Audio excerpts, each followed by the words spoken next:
पहला जो कॉन्सेप्ट हमारा होगा वो होगा डबल ऑब्जेक्ट का। क्या है हमारा सबसे पहला? Double objects. मतलब अगर एक ही सेंटेंस में एक से ज्यादा ऑब्जेक्ट्स अगर आ जाते हैं तो वहां पर आप लोग क्या निर्णय लेंगे, किस ऑब्जेक्ट को आगे लेके जाएंगे? एम आर के साथ में एडिशनली आप किसका यूज करेंगे? बीइंग। प्रेजेंट सिंपल, ये प्रेजेंट कॉन्टिन्यूअस। इन दोनों में डिफरेंस सिर्फ एक वर्ड लेकर आ रहा है और वो क्या है? अगेन बात करने वाले हैं पैसिव वॉइस की। ठीक है, कल की क्लास में, पिछली क्लास में मैं आप लोगों को बता चुका हूं कि पैसिव वॉइस होता क्या है।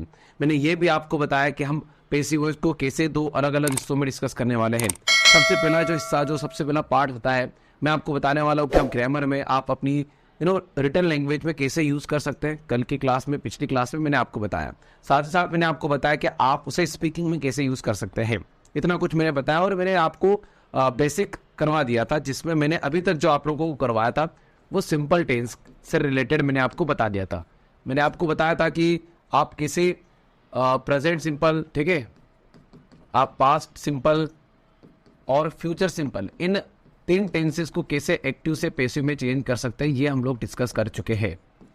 थोड़ा सा मैं आपको प्रैक्टिस करवाने वाला हूं, इसके बाद हम आगे बढ़ेंगे। जब हम बात करेंगे इनके पैसिव स्ट्रक्चर्स की, तो सबसे पहले आगे लग जाएगा ऑब्जेक्ट, उसके बाद आप लोग लगा देंगे इज, एम, आर। वर्ब की हमेशा लगेगी थर्ड फॉर्म बाय लगाकर, एंड में हम लगा देंगे सब्जेक्ट। ये सारा कुछ मैंने आपको पिछली क्लास में बताया था। जब मैं आप पास्ट की बात करूंगा तो मात्र आपको यहाँ पर वॉज वर्ब का यूज करना होगा। फ्यूचर में आप यहाँ पर यूज करेंगे विल बी। ठीक है, ओके। सो आगे अगर बढ़े और समझे तो आप लोगों को यहाँ पर और भी कई सारे टेंसेस है जिन्हें चेंज करना है। अभी फिलहाल मैं आप लोगों को बता रहा हूं कि पैसिव वॉइस को आप लोग अपनी ग्रामर में, अपनी रिटन लैंग्वेज में कैसे यूज कर सकते हैं। पिछले सेशन में मैंने आपको ये भी बताया है कि हम इसे स्पीकिंग में कैसे यूज कर सकते हैं।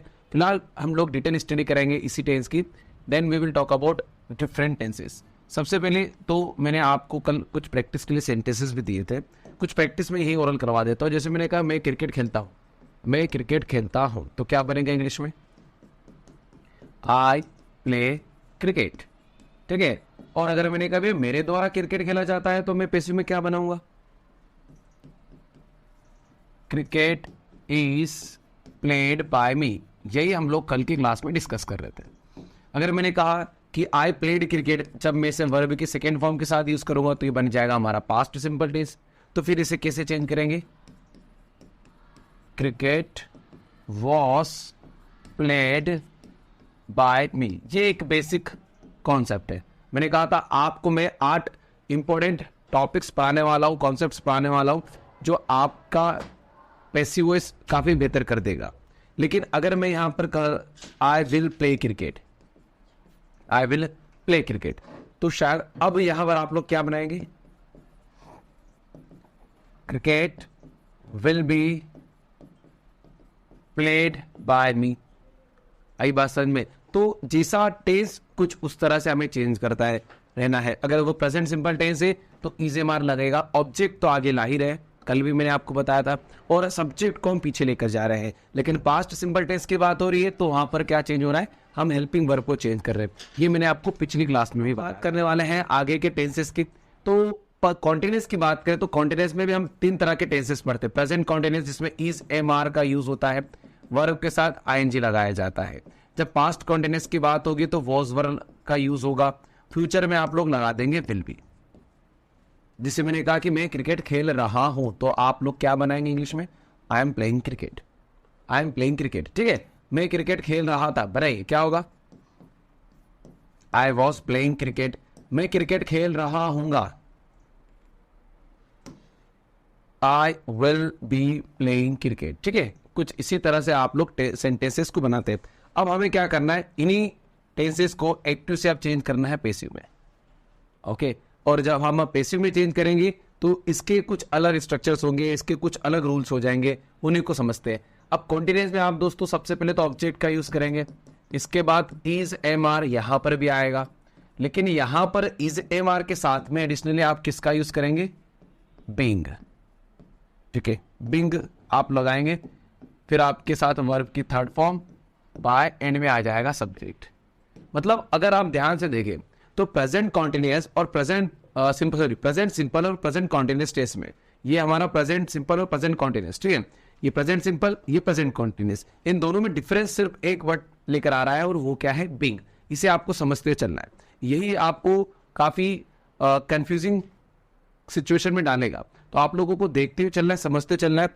अगर पास्ट कॉन्टिन्यूस की बात करेंगे तो मात्र यहाँ पर क्या लगा दिया जाएगा, वॉज वर के साथ बीइंग। फ्यूचर में दोस्तों हम इसका कोई पैसिव वॉइस नहीं बनाते, फ्यूचर कॉन्टिन्यूस टेंस का कोई पैसिव वॉइस नहीं बनाया जाए रूल के हिसाब से। अगर हम देखें परफेक्ट के अगर स्ट्रक्चर्स की बात करो दोस्तों, तो परफेक्ट में जब हम एक्टिव की बात करते हैं तो एक्टिव में सबसे पहले सब्जेक्ट लगाया जाएगा, फिर आएगा हैज हैव, इसके साथ वर्ब की थर्ड फॉर्म और एंड में आ जाएगा ऑब्जेक्ट।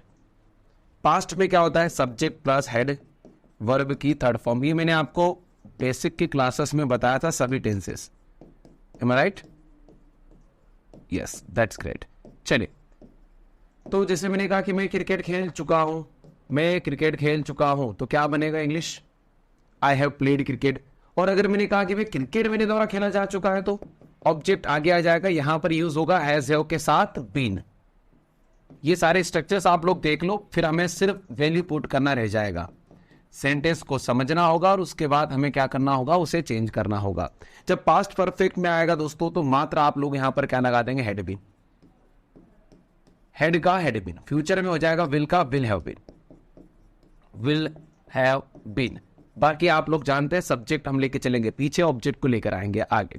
थोड़ा इसकी प्रैक्टिस करिए आप लोग। मैं यहाँ पर आपको एक्टिव के सेंटेंसेस को पूछ रहा हूँ, आप उसको ट्रांसलेट करते चलिए। जैसे एक सेंटेंस है, मैंने कहा कि मैं क्रिकेट खेलता हूँ, बेसिक सेंटेंस, मैं क्रिकेट खेलता हूँ, तो cricket is played by me, ठीक है, क्रिकेट इज प्लेड बाय मी। पहले अगर देखें तो मैं क्रिकेट खेलता हूँ का इंग्लिश क्या हो रहा है, आई प्ले क्रिकेट। और उसे अगर मैं चेंज करूंगा पैसिव वॉइस में तो फिर क्या हो जाएगा, क्रिकेट इज प्लेड बाय मी। अगर मैंने कहा I played cricket, in case अगर मैंने कहा आई प्लेड क्रिकेट, तो आप क्या चेंज करेंगे, cricket was played by me, cricket मेरा द्वारा खेला गया। अगर मैंने कहा कि I will play cricket, for example I will play cricket, क्या बनेगा पैसिव वॉइस, यहां आएगा cricket will be played by me, cricket मेरे द्वारा खेला जाएगा। I am playing cricket, I am playing cricket, cricket is being, cricket is being played by me. एक बार और क्या बनेगा, cricket is being played by me, ठीक है। I was playing cricket, I was playing cricket, I was playing cricket, cricket was being played by me, क्या होगा, cricket was being played by me, ठीक है। अगला है कि I have played cricket, I have played cricket बनाइए, क्या होगा, cricket has been played by me. यहां पर आप लोग हैव का यूज नहीं करेंगे क्योंकि क्रिकेट हमारा अनकाउंटेबल है। और पिछले सेशन में मैंने बताया था कि जितने भी अनकाउंटेबल ऑब्जेक्ट्स होंगे उनके साथ आप सिंगुलर हेल्पिंग वर्ब का यूज करेंगे, तो बनेगा cricket has been played by me, ठीक है। पास्ट परफेक्ट में अगर देखें एक्टिव का तो I had played cricket, I had played cricket. तो जब चेंज करेंगे तो क्या होगा, cricket had been played by me, cricket had been played by me. I will have played cricket, मैं क्रिकेट खेल चुका हूंगा, तो बनाइए क्या बनेगा पैसिव वॉइस में, cricket will have been played by me, cricket will have been played by me, ठीक है। तो ये तो खैर मैंने आपको प्रैक्टिस करवाया, मैंने आप लोगों को बताया भैया किस टेंस के साथ कौन सा स्ट्रक्चर बनेगा। अब थोड़े से मैं आपको प्रैक्टिस के लिए सेंटेंसेस देता हूं और इन सेंटेंसेस को आप समझकर बताएं कि किसका क्या फॉर्म होगा। चलिए, सबसे पहले सेंटेंस यहां पर है, so here if I talk about the first sentence, तो मैंने यहां पर लिखा कि रा इज हेल्पिंग अस, एक सेंटेंस है, ठीक है। सबसे पहले तो पहचानिए टेंस कौन सा है, यह टेंस कौन सा है, ये हमारा प्रेजेंट कॉन्टिन्यूअस टेंस है जिसमें आप लोग दोस्तों इज एम आर के साथ क्या लगाते हैं, बीइंग, ठीक है। हम लोग क्या लगाते हैं जब पैसिव में चेंज करेंगे तो इज एम आर के साथ बीइंग का यूज करेंगे। आप लोग लगे तो इन्हें अच्छे से देख ले, समझ ले कि किस टेंस का क्या हेल्पिंग वर्ब है। तो यहां पर अगेन हम लोग आ जाते हैं। सो अगर मैं इस सेंटेंस की बात करूं पर्टिकुलरली, तो यहां पर एक सेंटेंस है, एक प्रेजेंट कॉन्टिन्यूअस का है, इसी मान के साथ बिंग लगाना है। अब हमारा जो रूल है, अब अस अगर आगे आएगा तो वी में चेंज हो जाएगा, वी के साथ हम क्या लगाएंगे, आर, बीइंग, ठीक है। हेल्प का थर्ड फॉर्म क्या हो जाएगा, हेल्प्ड, और ये हो जाएगा बाय राम। ये आप लोगों को करना होता है। अगर इस तरह का आप पेसिव पढ़ रहे हो तो ये आपका अल्टीमेट गोल होना चाहिए, ठीक है। ये आपका एक गोल होना चाहिए कि मुझे किसी भी एक्टिव के सेंटेंस को पेसिव में चेंज करते हुए आना चाहिए। अब कुछ लोग सोचेंगे सर इसका स्पीकिंग में तो कोई रोल नहीं है, मैं एग्री करता हूं, कोई रोल नहीं है। जो रोल है पेसिव वॉइस का हमारे स्पीकिंग में, वो रोल मैं आपको 1 या 2 क्लासेस के बाद बताऊंगा, तब तक आप लोग इस तरह से पढ़ते चलिए। अब कुछ और भी एक्सरसाइज के लिए सेंटेंसेस हमारी प्रैक्टिस बुकलेट में तो है, वो आपके हेल्प के लिए आप पढ़िए, उसकी प्रैक्टिस के लिए कोई डाउट आया तो आप पूछते चलिए। अभी मैंने आपको बेसिक बताया है, बस इतना बताया है कि किस टेंस के क्या हेल्पिंग वर्ब होती है। अब इनके अलग अलग कॉन्सेप्ट्स बनेंगे, इंट्रोगेटिव सेंटेंसेस आएंगे, नेगेटिव आएंगे, अलग तरह तरह के सेंटेंसेस आएंगे, तो सभी सेंटेंसेस को समझना है। एक सेंटेंस मैंने आपसे पूछा परफेक्ट को लेकर, he has done his work, ठीक है। टेंस पहचान लिया आप लोगों ने, टेंस क्या है, he has done his work, ये हमारा प्रेजेंट परफेक्ट है। और जब मैं पैसिव वॉइस की बात करूंगा तो यहां पर हैज बीन, या फिर आप लोग क्या लगाएंगे, हैव बीन। यही मैं आपको कह रहा हूं कि भाई इतना तो आप लोगों को बेसिक में कवर करना है। ये रहा हमारा टेंस प्रेजेंट परफेक्ट, और इसमें आप लगाते हैं हैज, हैव के साथ में बीन। तो यही मैं आपको कह रहा हूं, ये स्ट्रक्चर्स आप लोग अच्छे से क्लियर कर ले। अगर यहां देखें तो he has done his work, ये हमारा ऑब्जेक्ट है, चूंकि ऑब्जेक्ट है तो आगे लेकर आएंगे, बन जाएगा हिज वर्क। कितना सिंगुलर है ऑब्वियसली, तो यहां पर आप लगाएंगे हैज बीन डन, किसके द्वारा, ही को जब हम बैक साइड लेके चलेंगे तो बाय हिम हो जाएगा। मैं आपको बहुत बात बता चुका हूं। अब मैं आप लोगों को कुछ अलग, कुछ डिफरेंट कॉन्सेप्ट्स पढ़ाने वाला हूं। कुछ ऐसे 8 शानदार जानदार कॉन्सेप्ट्स मैं आपको बताऊंगा, जिनकी मदद से आप इस पैसिव वॉइस को डिटेल में स्टडी कर पाओगे। तो सबसे पहला जो कॉन्सेप्ट हमारा होगा वो होगा डबल ऑब्जेक्ट का। क्या है हमारा सबसे पहला, डबल ऑब्जेक्ट्स।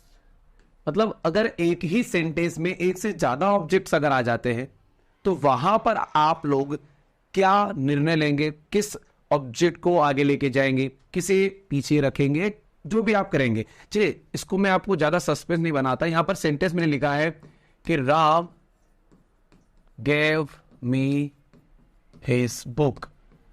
मुझे बताइए इस पर्टिकुलर सेंटेंस में कितने ऑब्जेक्ट्स हैं,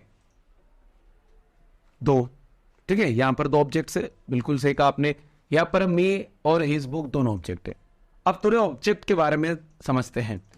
ऑब्जेक्ट दोस्तों 2 तरह के मिलेंगे आपको, एक मिलेगा डायरेक्ट ऑब्जेक्ट और एक होते हैं इनडायरेक्ट ऑब्जेक्ट, ठीक है। डायरेक्ट और इनडायरेक्ट। डायरेक्ट का अर्थ होता है, अगर आपको डायरेक्ट को समझना है तो इनडायरेक्ट समझ लो, आप डायरेक्ट खुद ब खुद समझ जाएंगे।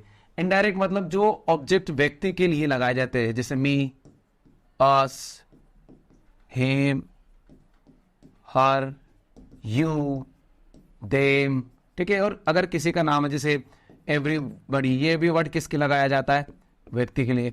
और या फिर किसी का नाम अगर आ जाता है तो ऐसे जो कि किसी व्यक्ति के लिए लगाया गया है वो हमारा इनडायरेक्ट है।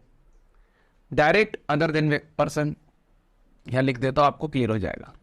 अदर देन पर्सन मतलब मान लीजिए व्यक्ति के अलावा, जैसे कुछ चेयर, ये एक नॉन लिविंग है इसलिए यहां पर ये डायरेक्ट ऑब्जेक्ट है। अब इसी की बात करें तो इसमें डायरेक्ट कौन सा है, इनडायरेक्ट कौन सा है, बताइए आप लोग।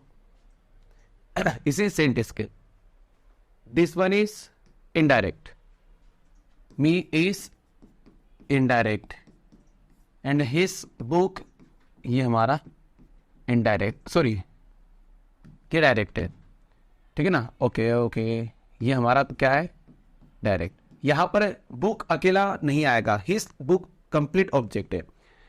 अब क्या करना है, यहां पर आपको 2 अलग अलग तरह से एक्टिव को चेंज करना है पैसिव में, और वो इसलिए करना होगा क्योंकि यहां पर ये दोनों ऐसे ऑब्जेक्ट्स हैं जो आगे जाने वाले हैं। मतलब इन दोनों को हमें आगे लेकर जाना है। अभी तक मैंने आपको यही बताया, सब्जेक्ट चला जाता है पीछे और ऑब्जेक्ट चला जाता है आगे, यही हो रहा है, ठीक है। लेकिन यहां पर अब 2 है, ठीक है ना, तो इन दोनों को आगे लाना है क्योंकि ये कॉन्सेप्ट कौन सा है, डबल ऑब्जेक्ट। पहचान क्या होती है? जब दोनों ऑब्जेक्ट कुछ इस तरह से साथ में हो, इनके बीच में कोई प्रीपोजिशन ना आ रहा है, कुछ नहीं आ रहा है, बस दो ऑब्जेक्ट से दोनों साथ में है, तो वो डबल ऑब्जेक्ट है। आगे और भी एग्जांपल्स दूंगा, समझ में आ जाएगा। तो सबसे पहले मैं आपको इनडायरेक्ट का बताता हूं कि इनडायरेक्ट को अगर आप आगे लेके जाते हैं, मतलब किसी मी को, तो आई में चेंज हो जाएगा। ये टेंस कौन सा है भाई? ये टेंस कौन सा है? पास्ट सिंपल टेंस, जिसकी हेल्पिंग वर्ब मैंने अभी जस्ट आपको बताई, वॉज वर्ब। ओके, तो आई के साथ आप क्या लगाएंगे? वॉज। गिवन बन जाएगा किसकी थर्ड फॉर्म? गेव, बना गिव से है। I was given his book, किसके द्वारा? बाय राम। ये तो आप लोगों ने सोच भी लिया होगा।